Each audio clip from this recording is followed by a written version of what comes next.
So today I'm going to answer one of um, the most asked questions I get, and that is, where do you work? No, I'm kidding. It's actually, why did you adopt from China? Um, so stay tuned.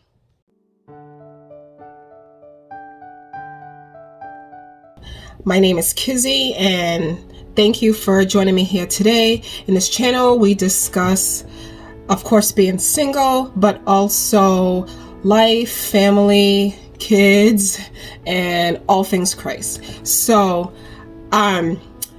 one of the questions I'm asked a lot is, why did I adopt from China? So, I did not purposely set out to adopt from China. I'm gonna be honest, I was just living my life. And what I mean by that is just going along in life, just I was working a job. I was involved in ministry at church and in school, things like that. And I was not, thinking of kids in the sense of adopting or anything like that. And I think the reason why I wasn't thinking about kids like that is because in my mind and in my plan, I was gonna get married someday and have a family. Yes, I think in the back of my mind, I did think of adoption, but I thought of adoption in mold of being married and having a family. And so what actually happened was in 2014, I was getting ready to go to a conference, a Bible conference that's put on by one of our churches on the Cape Cod, Mass. And I received a phone call. And in this phone call, from someone that's very close to me, they told me that there was a program where this adoption agency in Texas was looking for families or even a single person that wanted to host a child for 6 weeks during the Christmas break, Christmas holiday time. And they asked me if would I consider that. And to be honest, let me back up. I would love to say that I was really channeling the fruits of the Spirit, and I was like, yes. But my first reaction was, well, I don't know if I have the money to do that, because in my mind, I know kids are expensive, and I was thinking, to host would mean I would have to set up a room, try to facilitate this kid. And I was thinking, well, I don't really have like the money to do all of that right now. I don't even really feel prepared to just, I never I have my nieces and nephews and things like that, but they always went back home. They were like just staying, and it was my responsibility to take care of them. So I didn't, my first reaction was like, maybe I need some time and I'll do it the next time they have this program roll around. Because I guess what they were doing, I found out later, was twice a year they were having this program where you can host a child for a few weeks. And the whole purpose of the hosting was to bring these children here for much needed medical care.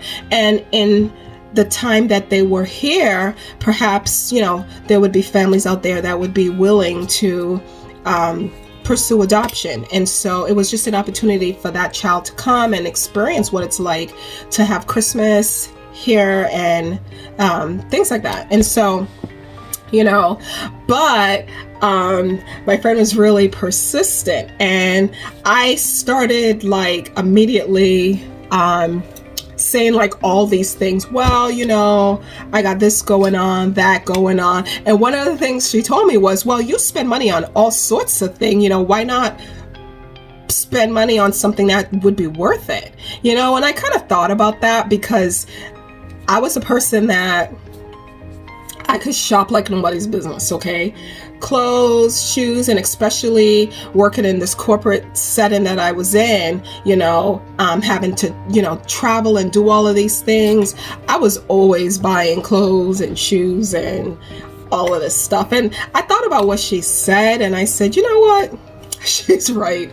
I am always, you know, I don't bat an eye at, you know, price when I really want something. So why am I all of a sudden like, oh no, you know, I can't do this? And so I said, all right. And so I contacted the agency, and honestly, everything happened so fast. Like before I could blink my eyes, this was like the later part of October 2014.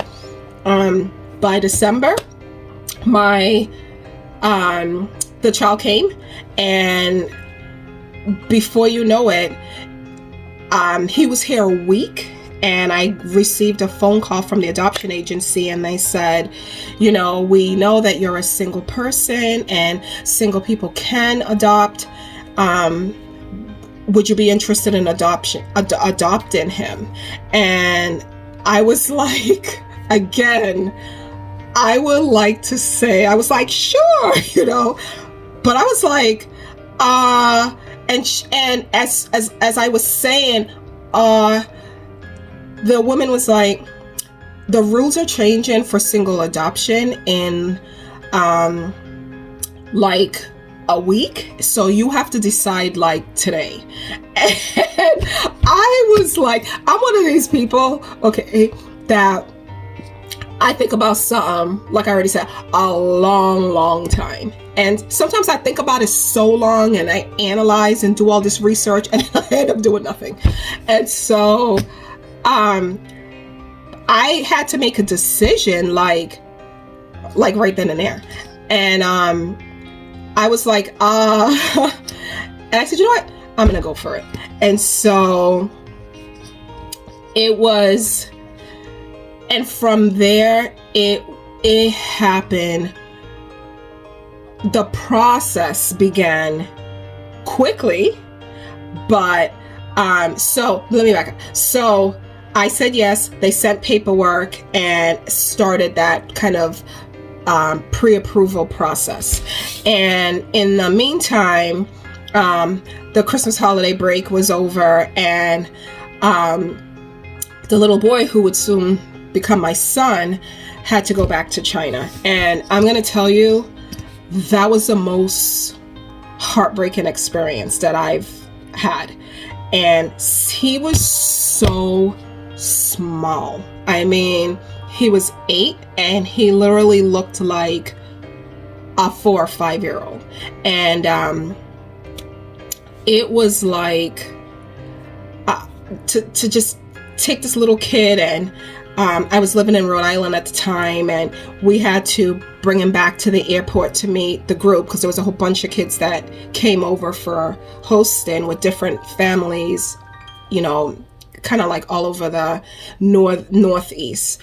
And we had to bring him back to the airport to meet the group. And so some of my friends went with me, and we drove to JFK, the airport in New York, and connected back with his group that was going back to China. And I was so heartbroken. I wanted to cry. But I thought that the process was going to be quick. So in my mind, and from everything that I was told, he was special needs, and usually special needs adoption can be less than a year. Okay. If you are adopting an infant, it could be years. Okay. Some people have waited even 8 years. Okay. But a special needs adoption goes through really quickly. A lot of families reunite with their child sometimes under a year. And so, you know, I thought it was going to be not so bad, you know, and so I just try to put that in my head as we were in the airport, and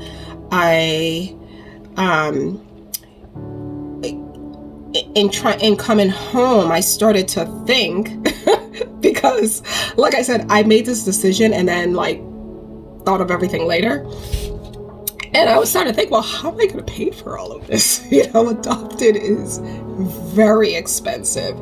And so I remember my pastor's wife saying to me, God is, we serve a big God. He owns all the money. You're going to be just fine. He will provide the finances. And I was like, yeah, God's going to provide the finances. But as the weeks progress and all of the, they give you a statement so you can see what the upcoming expenses are. And it's a lot, okay? And it was overwhelming, but I remember her words that God will provide, and it was interesting because in the process of going through the home study, so the home study is where you work with a social worker and they come in and they get all these details about your background and your upbringing and your finances. Like, they look at every part of your life. And I can see in hindsight that a lot of the decisions that I had made was preparing me for this in a way, because during the time that I had gotten out the military, I had gotten a job in insurance, and I was just like a mail clerk, okay, just at the bottom level. And I had just continue to get promotions and just work my way up. So by the time I started the adoption process, I was an assistant vice president at my company. And that allowed me to have some finances. And I had gone back to school and I had gotten a degree in technology, and I had purchased a home and just like all of those things. And when they were looking at my, like, they go through all your finances and your statements, you have to provide all of your bank account, everything, all, like, what assets you have, everything. And I saw that all those things that I kind of didn't really, wasn't necessarily pursuing, because like I said in my other video, there was a time where I had just thought to myself, well, I want to get married and buy a home and do all of those things. But I learned that, I gotta live. I can sit around waiting for, the knight in shining armor to come, and he may never come. So what am I not gonna do anything? And so in making those decisions, I saw where it helped me, because I was prepared to provide all of that information to show that, yes, I was able to provide a stable environment for a child. And in the time that I was going through that process, I came upon a picture of a little girl, and just in reading about the orphanage where she was from, and she was from the same province that my son was from, but from a different city, a much poorer city. And my heart just went out for her, and I inquired about her and asked, how I could, would I be able to go about adopting her as well? I mean, if I'm gonna go big, I'm gonna just go all the way, right? And so, so that was another kind of whole process, because the requirements are different for multiple children. There's a lot more that they got to look at. And so in the end, that's how I was able to adopt both children. And so, and I guess what I'm trying to say is sometimes, we have a plan and a kind of a pathway we set for ourselves and for our lives and the way we think things ought to go. And it's funny how God comes in and, he shakes things up, because we have a plan and God has a plan. And, for those that are new to my channel, if you're wondering why I'm saying all of that, is because I've been a Christian for 20 years. And in that time, I've seen God do so many things. And the adoption itself was just miraculous, because halfway through the process, I actually was, I went through this place where they had actually denied the adoption, and that's they call it the Child Welfare Institute.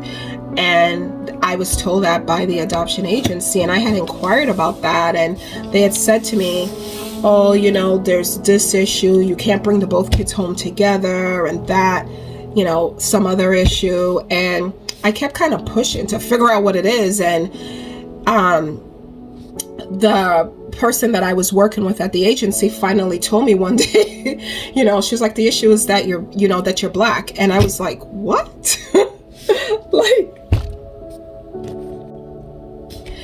I went through so many things during this adoption process.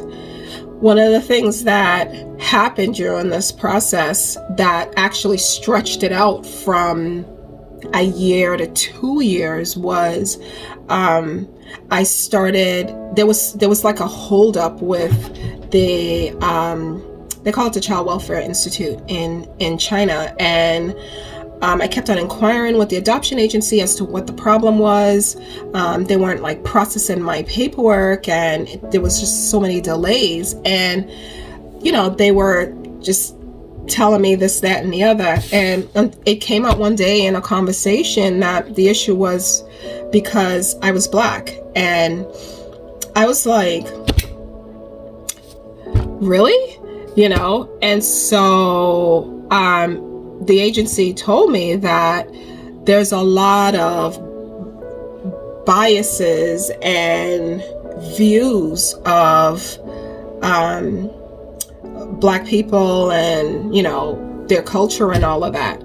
And she said, for the most part, they don't even let Black couples adopt. And I was like, wow, that's interesting. And so I felt so, I was upset, but I said, you know what? That is crazy. But the reality is, there's a view of not just Black people or the Black race, but different races. There's racism everywhere. And so I had inquired a little more about that, and they told me, well, their perception of a lot of Black people is like what they see on TV, crime, this, that, uneducated, like all this stuff. And, I'm like, not everything on TV is true. Every race got their problems.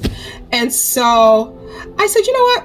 I decided to pray, and I remember telling people at church, and we started to pray.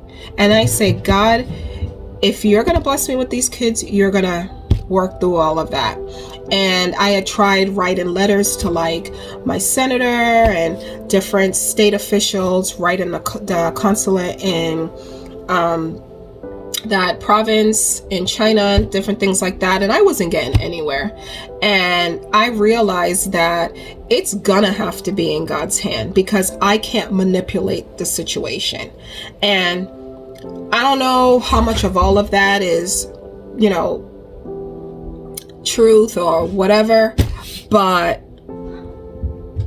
about a year and a half into the process, I was so like, in a way, kind of discouraged, but I just kept on, just praying about it, because what could I do? And I remember receiving a phone call the day before my birthday, March 3rd, 2016, that the Child Welfare Institute in China had approved the adoption, and that I would be able to bring both children home.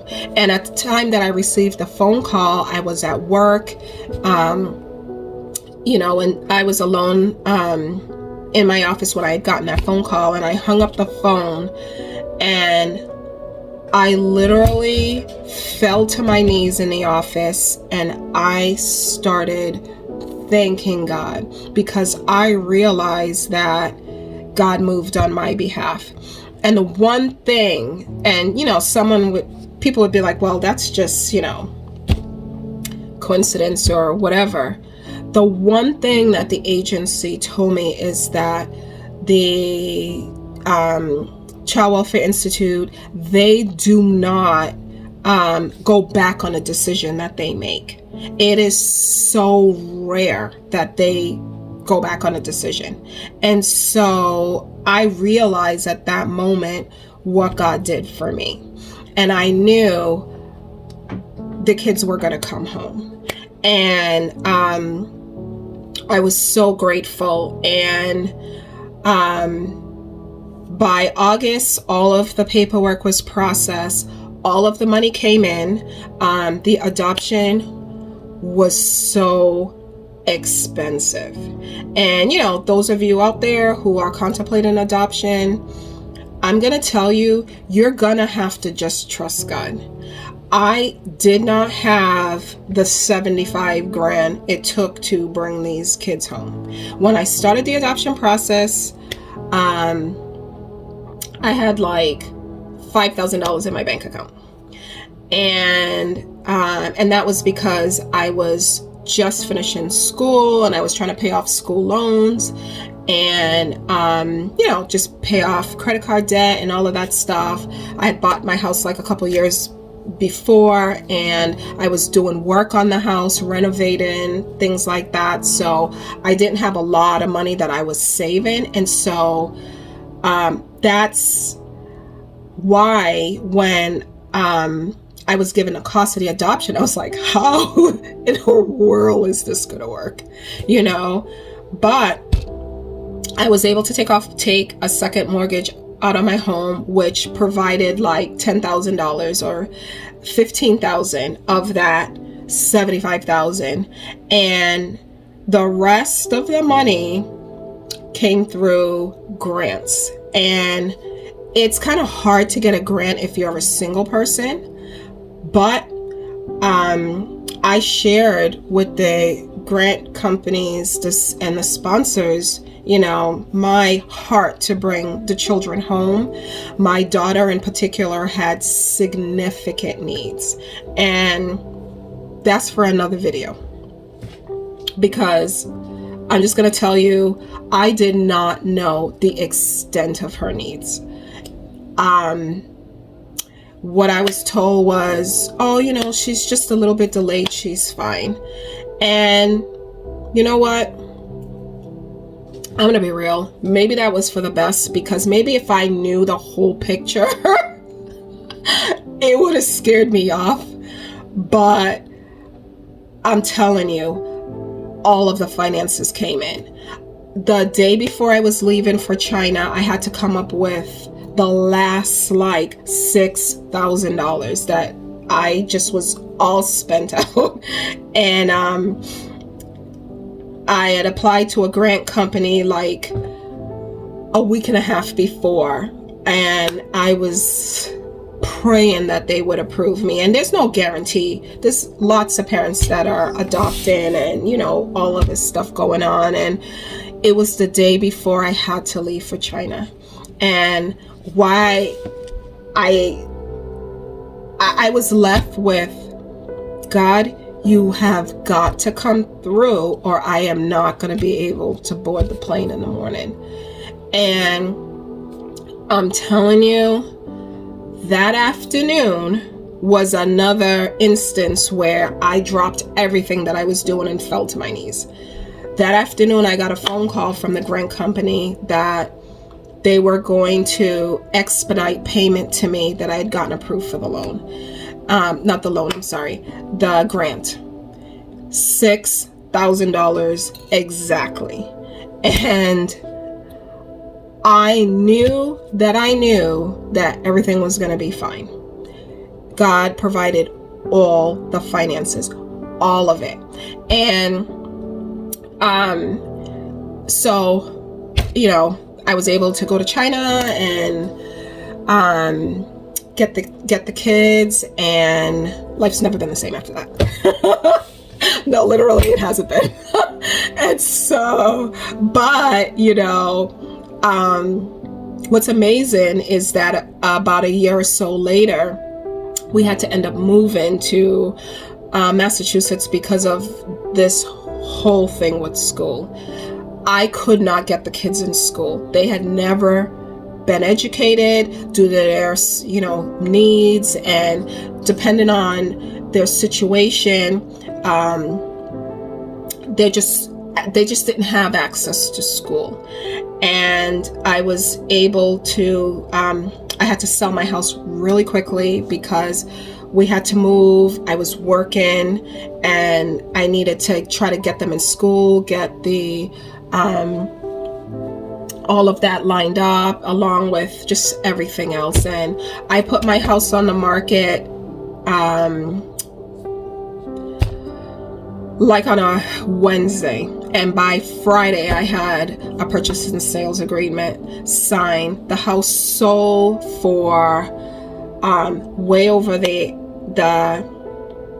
sold for my asking price, which was way over the amount that a lot of homes at the time was selling. But I had prayed to God that I wanted to get all of the loan paid back, the second mortgage I had taken on the house to help out with the adoption and get everything paid up, and all of my dad's school loans, all of that. And the house sold for the amount that I put it on the market for, and everything was paid off. Every penny of debt was paid off. So to go through an adoption of that magnitude with the finances involved and the adoption expenses, that includes everything. I mean, everything, immigration, plane tickets, hotel stay. One of my best friends went with me on the trip, and I paid for her. Just everything that was involved in that was taken care of, all in one swoop.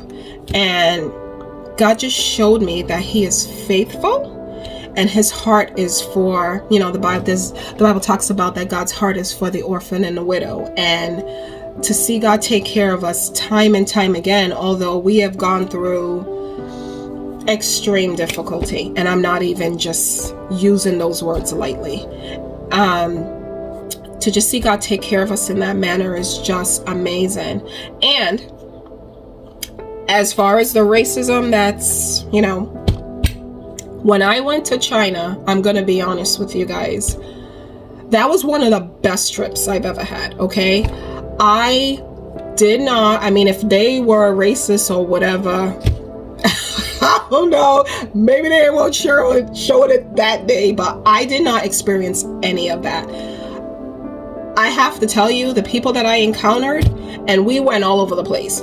Beijing, Guangzhou, we were like all over the place. People were so nice.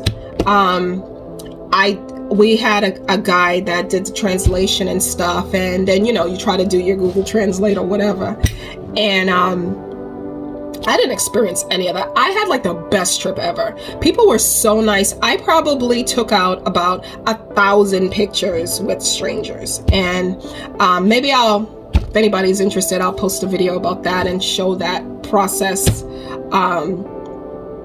of what it was like to be in China and with the kids and what we did and all of that. And I have to say,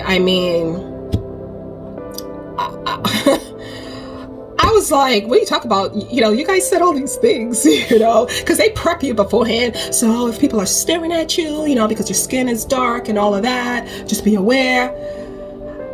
I had the best trip, and I don't know if it was like, I don't know, but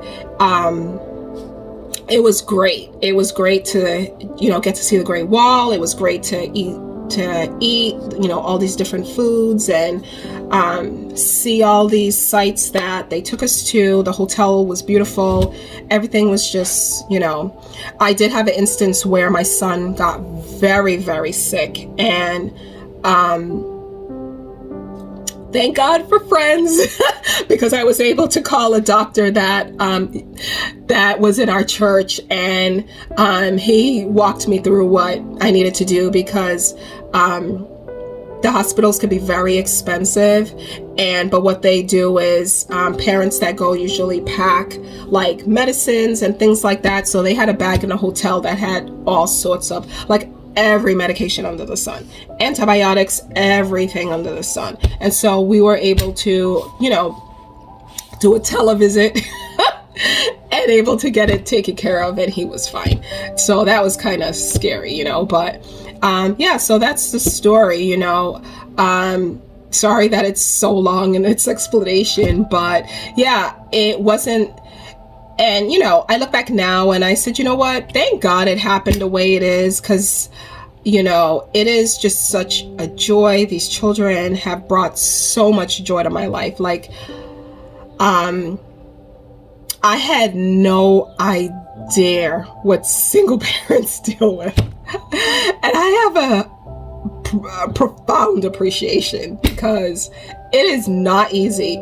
And I don't know how people do it without God, because honestly, especially in the beginning, you have, you know, these kids and they don't know you from, you know, you can't speak the language, you know, they spoke different dialects of Chinese as well. You know, my son speaks Mandarin, my daughter Leizhou, and so there is no communication. It's like sign language and all sorts of stuff.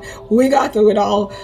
Thank God for his grace and his faithfulness. And, you know, I plug adoption a lot because I just realized just the blessing, you know, and I thank God because I didn't know, and this is something that I'll share, you know, for later for another video, that I would never have kids in a natural way. And I just thank God for his grace and just seeing us where we are, you know, because sometimes I would have missed out on a major significant blessing, because I was like, oh, I gotta think about it. And I'm not saying that you should never think about anything. I'm not saying that, but I'm saying sometimes God presents things and wants to bless us, and we can miss it because we're like trying to get it all figured out. And faith is about stepping out into the unknown and relying and trusting in God to bring us through the unknown. And so that's what that was like for me. And you know, I'm so grateful. I'm so thankful. You know, these kids are just amazing, and they really have done so much for me. I'm so grateful for having them in my life, because there were so many things that through them that I've had to deal with, my own issues that I never even knew existed, you know, and to be able to have a heart that's open to love them, you know, because it hasn't always been easy, you know. There's a lot of trauma involved in both of their lives, and a lot of things that, you know, has happened, you know, and I just, you know, just thank God, you know, for them in my life. And so, yeah, so that's how that happened. So thank you for watching. Don't forget to like and subscribe, and more content will be coming. Thanks.